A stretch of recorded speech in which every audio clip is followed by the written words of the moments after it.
Voltei, pessoal. Mais uma aula, dessa vez sobre resoluções de atividades domiciliares que eu passei para vocês. Vocês devem ter recebido umas questões através da agenda Edu, e essas questões a gente vai trabalhar hoje. A gente vai revisar alguns conceitos que eu já passei para vocês, inclusive os conceitos de cinemática e os conceitos de velocidade escalar média. Então a gente vai retomando esse assunto para depois aprofundarmos em questões de níveis um pouco mais difíceis, ok? Então vamos resolver as questões que eu passei a vocês.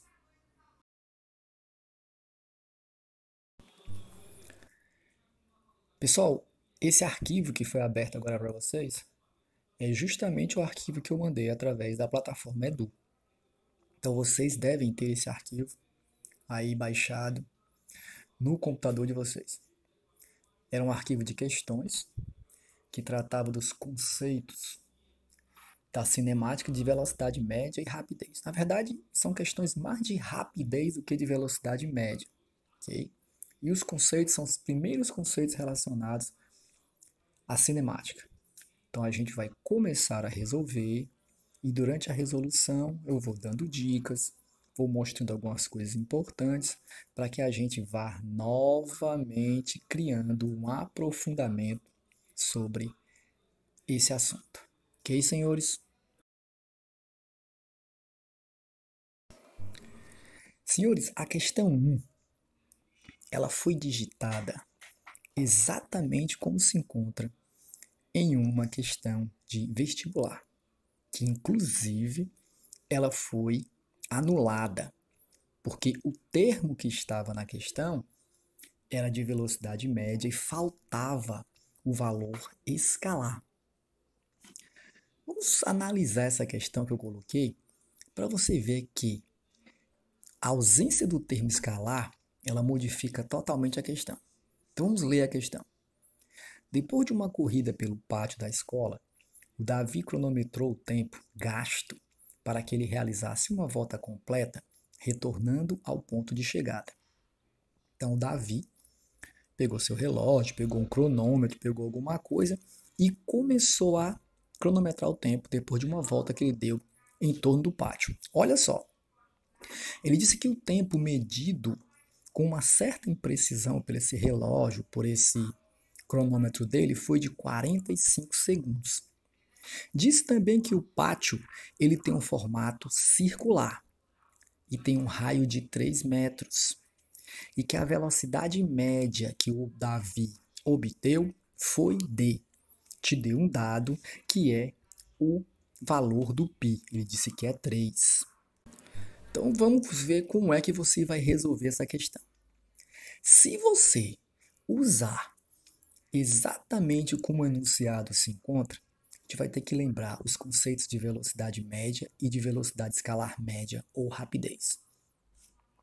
Lembre-se que a velocidade média ela é conceituada basicamente pela razão ou divisão do deslocamento pelo tempo. E lembre-se que o deslocamento ele é um conceito vetorial. Significa o quê? Que ele está relacionado a uma direção, a um sentido e a um módulo. Quando eu trabalho com velocidade média, senhores, eu preciso saber que a distância que esse objeto está percorrendo, a trajetória que ele faz, ela deve ser medida sempre em linha reta, através de uma seta que sai do início do ponto, que seria a posição inicial, e vai até a sua posição final. Senhores, se esse cara fez uma volta, ou seja, realizou um movimento circular, o ponto inicial dele e o ponto final dele vai coincidir. A posição final coincide com a posição inicial. Se você for medir isso fisicamente como deslocamento, ele não se deslocou. Porque o deslocamento ele necessita você ter uma medida entre a posição final e a posição inicial. E não há essa medida. Os pontos se sobrepõem. Ele volta para o ponto inicial. Então, se nós pudéssemos resolver essa questão ao pé da letra, deveria aparecer nas alternativas um item com valor 0 km por hora, ou seja, ele não teria velocidade média porque ele não se deslocou. Beleza? Agora nós vamos resolver a questão colocando o termo escalar entre velocidade média. Aí faz sentido. Por quê? Porque se você notou que esse movimento é circular, pelos dados que ele te deu o π e te deu um raio, você vai primeiro calcular a distância percorrida por esse cidadão. E como é que eu calculo a distância percorrida por ele? Pela fórmula do comprimento da circunferência, que é 2 vezes π vezes o raio. Ok? Quando você multiplica 2 vezes π vezes o raio, você descobre matematicamente o comprimento da circunferência, que fisicamente coincide com quem? Com a distância percorrida. Então, aqui eu posso dizer que o comprimento é igual à distância percorrida. Substituindo no lugar do C por ΔS, eu digo que ΔS é 2 vezes π vezes o raio. E aí eu substituo cada valor de acordo com os dados. O π por 3 e o raio por 3. Então, 2 vezes 3 é 6, 6 vezes 3 é 18. Então, quanto foi a distância percorrida dele? 18 metros. Então, isso aqui é a primeira informação que eu tenho para jogar na fórmula da velocidade escalar média. Então, já sei a distância percorrida. O tempo ele também me deu. Então, 18 dividido por 45, eu vou encontrar 0,4 metros por segundo. Você vai rapidamente, joga o olhar nas respostas. Observe que nenhuma delas coincide com a resposta que você encontrou. Muitos alunos, quando fazem isso e chegam a uma conclusão como essa, eles se desesperam, porque eles acham que eles erraram a questão. Não. Na verdade, se você observar, a unidade de medida da velocidade está em quilômetros por hora. E aí você tem que fazer o quê? Multiplicar 0,4 por 3,6. E aí, quando você faz esse cálculo, você encontra 1,44 km por hora. Resposta no item D. Ok, senhores? Então, quando forem resolver questões de velocidade média ou de velocidade escalar média, que é a chamada de rapidez, tomem cuidado para o que a questão pede. Beleza? Agora vamos resolver a questão 2. Durante um evento esportivo, um atleta lançou um disco a uma distância de 55 metros.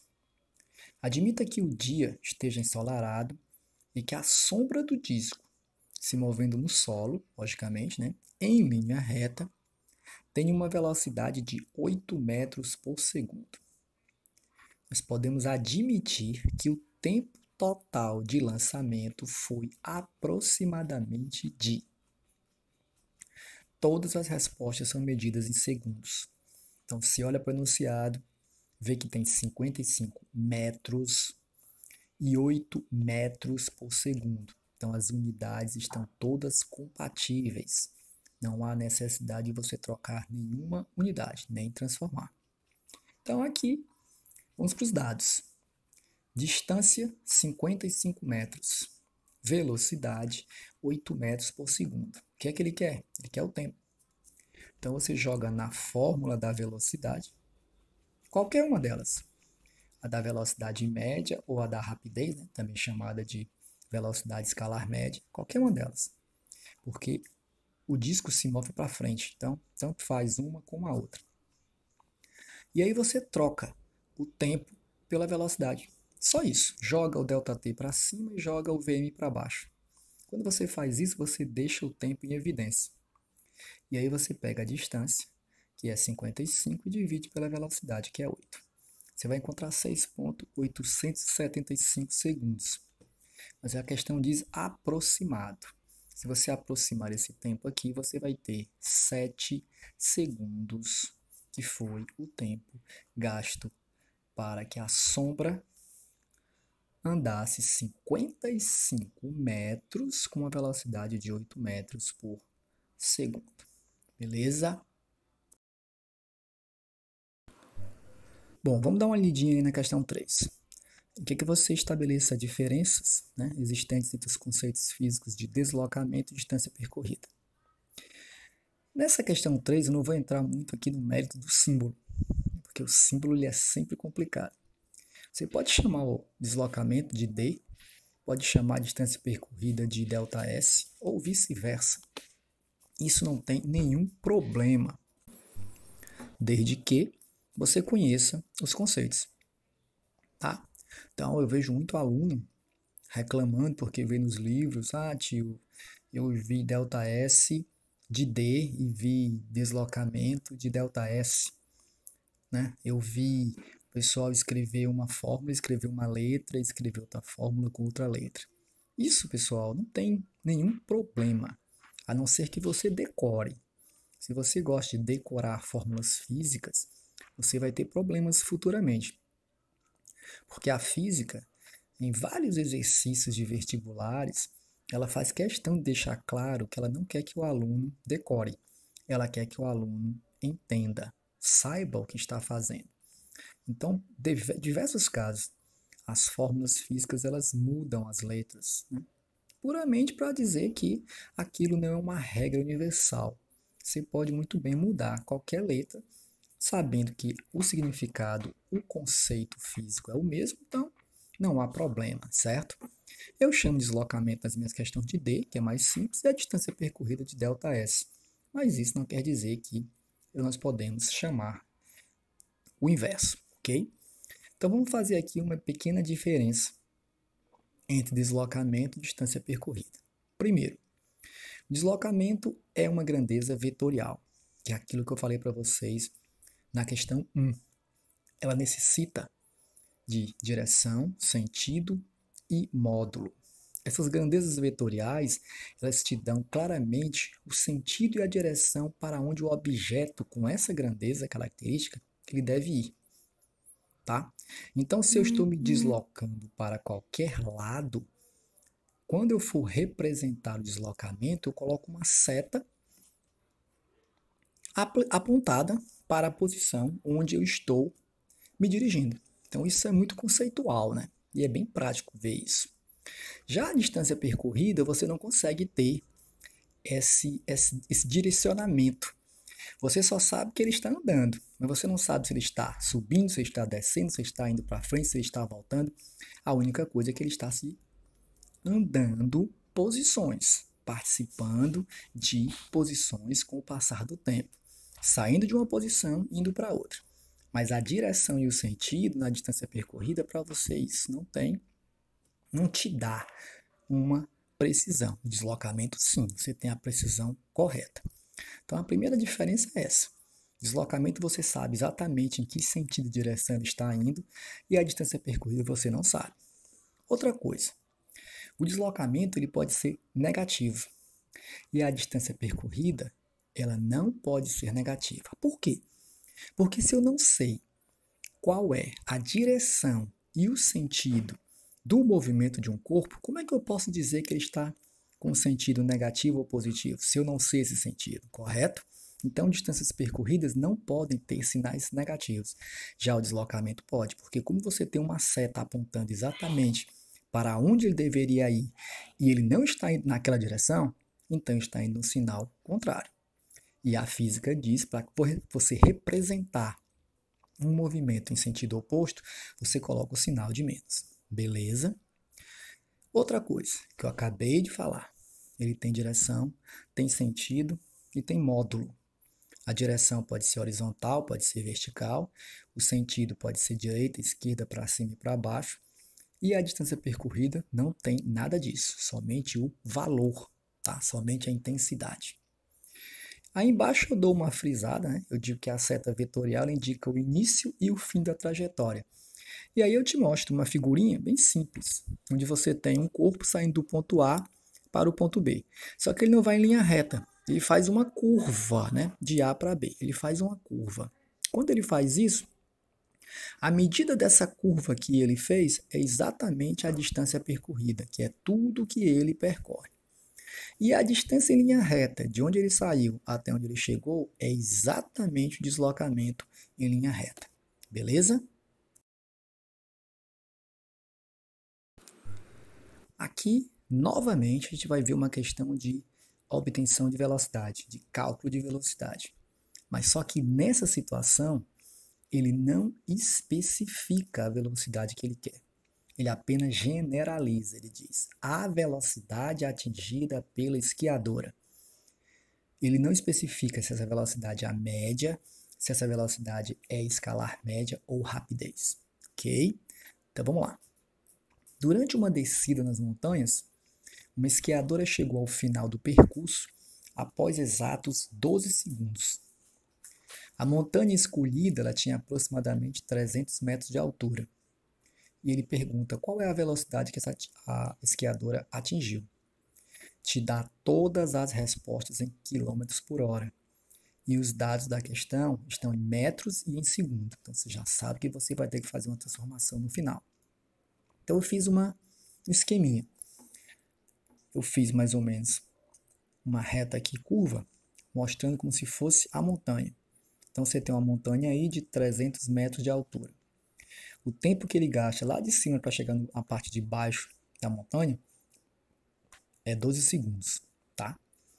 E aí você já sabe que os 300 metros ele vai se comportar como a distância percorrida, que os 12 segundos vai se comportar como tempo. Então é só jogar na equação da velocidade. Aqui, como ele não especifica, você poderia chamar de d sobre ΔT ou de ΔS por ΔT. E aí não haveria nenhum prejuízo conceitual. Por quê? Porque o movimento está indo para frente, ele está descendo. Esse movimento aí ele faz com que tanto a distância percorrida como o deslocamento eles seriam iguais. Então vamos resolver a questão agora. Substitui ΔS por 300 e substitui ΔT por 12. Se você divide isso aí, você vai encontrar 25 metros por segundo. Observe que não tem na resposta nenhum desses valores. Multiplique por 3,6.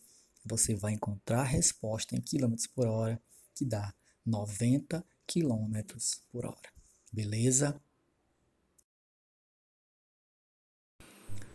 Bom, a questão 5 pede para você caracterizar um movimento do tipo progressivo e um movimento do tipo retrógrado.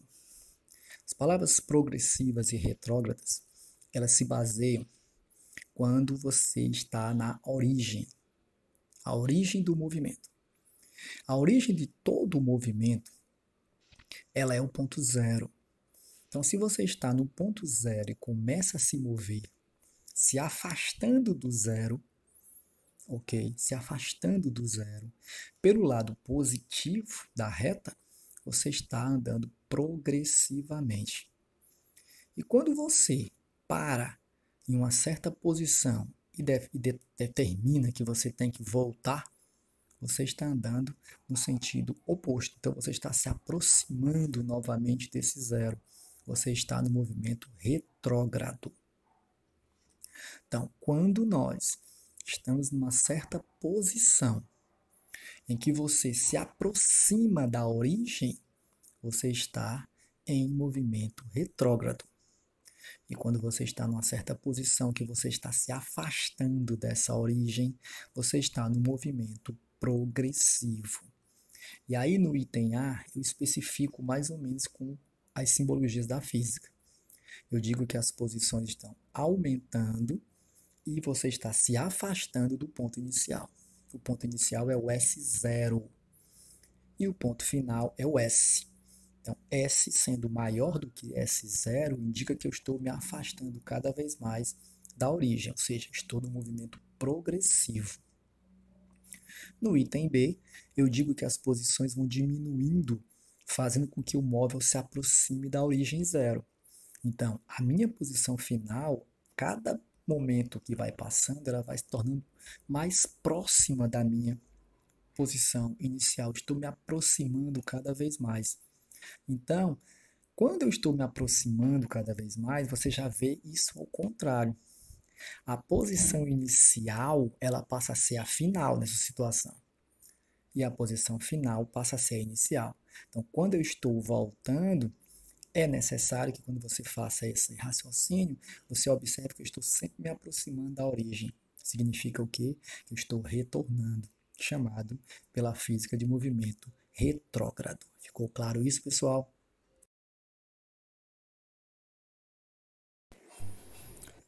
Bom, pessoal, essas foram as questões que eu passei, né?